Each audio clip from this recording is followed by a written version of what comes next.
ከብዙ የምክር ቤት አባላት ተነስቷል። የኑሮ ውድነትን በሚመለከት የዋጋ ግሽበት በሚመለከት አሁን እዚህ ጋር በቁጥር እና በፋክት እንወያያለን። ችግሩን ዲና አናደርግም። ችግሩን አፕሪሼት እናደርጋለን። ለመፍታት ማክሲመም ጥረት እናደርጋለን። የተገኘ ውጤት ግን በዜሮ አናባዛም። አንደኛ የዋጋ ግሽበት ኢትዮጵያ ውስጥ የሚያባብሰው የፍላጎትና አቅርቦት መራራቅ ነው። መለያየት አለ፣ መራራቅ።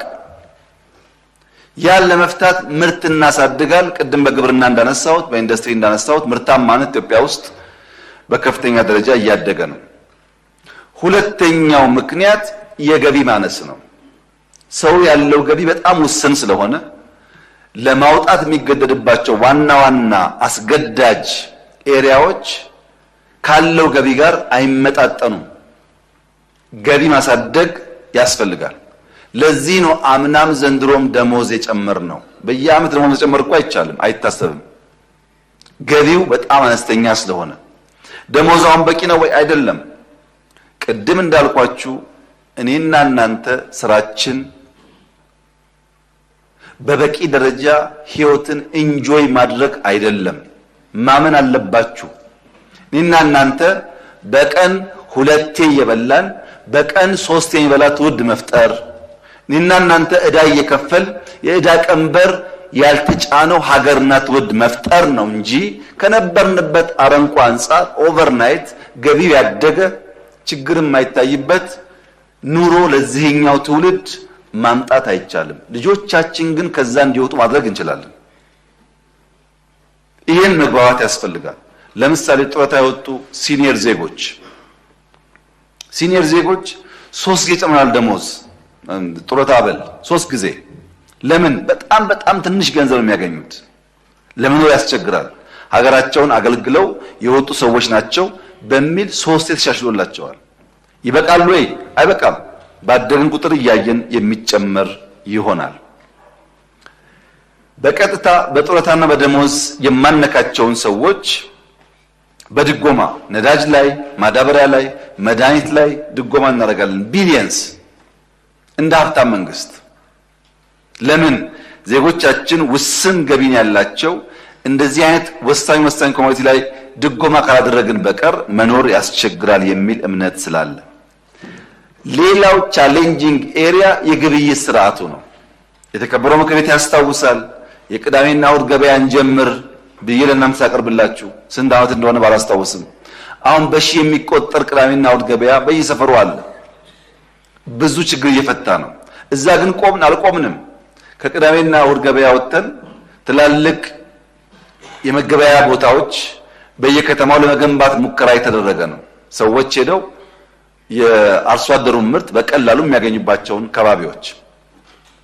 ከዚያ በተጨማሪ የዛሬ 6 ወር የጀመርነው ዘመን ገበያ የሚባለው በቴሌኮም የተሰራው ቨርቹዋሊ የሚያገበያየው የገበያ ስርዓት ዛሬ በ6 ወር ጊዜ ውስጥ 464 ነጋዴዎች ይሳተፉበታል። ምን ማለት ነው? 464 ሱቆች አሉት ማለት ነው። ቨርቹዋሊ የቀረበው ኮሞዲቲስ ከ18000 በላይ የሚሸጡ ጉዳዮች ኦንላይን አሉ።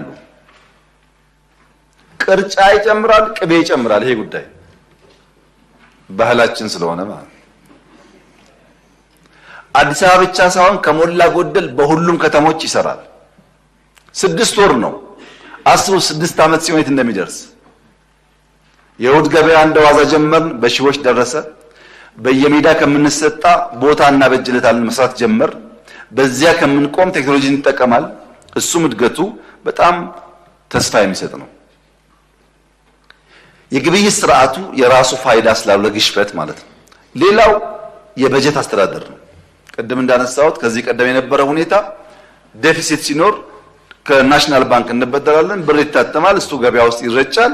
የራሱ የሆነ ኔጋቲቭ ኢምፓክት ነበረው። አሁን ግን በትሬጀሪ ቢል ብቻ አይሆን ከናሽናል ባንክ አንበደርም ብለን አምና ሳንበደር ዘንድሮም ሳንበደር መጨረስ እየጀመርን ነው። ይሄ ጉዳይ የኛ ኢንፍሌሽን ለመግራት ለማስተካከል አንዱ ቁልፍ የማክሮ ስብራት ስለሆነ ያን ለማድረግ እድል ሰጥቷል። ከዚህ ውጪ የተከበረው ምክር ቤት ከዚህ ከወጣችሁ በኋላም ዳታ አገላብጣችሁ እንድታዩ የምፈልጋቸው አንዳንድ ወሳኝ ኮሚቴዎች አሉ። አንዳንድ ኤሪያስ አሉ። አንደኛው መብራት። የመብራት ቢል ኢትዮጵያ ውስጥ ያለው የመብራት ቢል ከመላ አፍሪካ ዘ ቺፐስት የሚባል የመብራት ቢል ያለው ኢትዮጵያ ውስጥ ነው። ዘ ቺፐስት ከመላ አፍሪካ። ኢትዮጵያ ውስጥ በኪሎዋት አወር 0.05 ሴንትስ ይከፈላል። 0.05 ሳንቲም ነው በኪሎዋት አወር የሚከፈለው። ሩቅ ሳንሄድ እዚህ ኬንያ ብንሄድ 0.19 ሳንቲም በኪሎዋት አወር ይከፍላሉ። ከኛ 280% ይጨምራል። ዩጋንዳ ብንሄድ 0.1 ሴንትስ በኪሎዋት አወር ያስከፍላሉ። ከኛ በ260% ይጨምራል።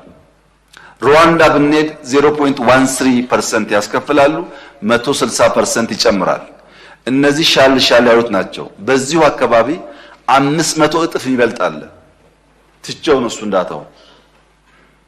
መብራት በሃውስሆልድ ሌቭል ለዜጎቻችን the cheapest የምናቀርብ ሀገር ነን። ይሄ ለኢንፍሌሽን ቀጥታ ትርጉም አለው። ሁለተኛ ውሃ። በሃውስሆልድ ሌቭል ኢትዮጵያ በሜትር ኪዩብ 0.32 ሳንቲም ታስከፍላለች ለውሃ። ናይጄሪያ ብትሄዱ 0.65 ነው። የኛ 0.32 ነው። የናይጄሪያ 0.65 ነው። ከእጥፍ በላይ ማለት ነው። ኬንያ ብትሄዱ 1.15 ነው የሚያስከፍሉት፣ ከአራት እጥፍ በላይ ማለት ነው። ሳውዝ አፍሪካ ብትሄዱ 2.4 ሴንትስ ያስከፍላሉ። የኛ 0.3፣ የደቡብ አፍሪካ 2.4። ዲፈረንሱን ተመልከቱት። ውሃ በማቅረብም ቺፐስት ነው ኢትዮጵያ ውስጥ ያለው። በቂ ነው ወይ? የጥራት ችግር የለበትም ወይ? አይቆራረጥም ወይ ብለን ጥያቄ ማንሳት እንችላለን። በዋጋ ደረጃ ግን ቺፐስት ነው። ኤሌክትሪክ እንዲቋረጥ ከሚያደርገው ነገር አንዱ የትራንስሚሽን ላይን ማርጀት ፕሮፐርሊ ያለመስራት፣ በየከተማ የምታዩት ሽቦ ድር፣ እሱን ለመቀየር ነው ኮሪደር የመጣው። እነዚያ ስራዎች ሲሰሩ ሎሱ እየቀነሰ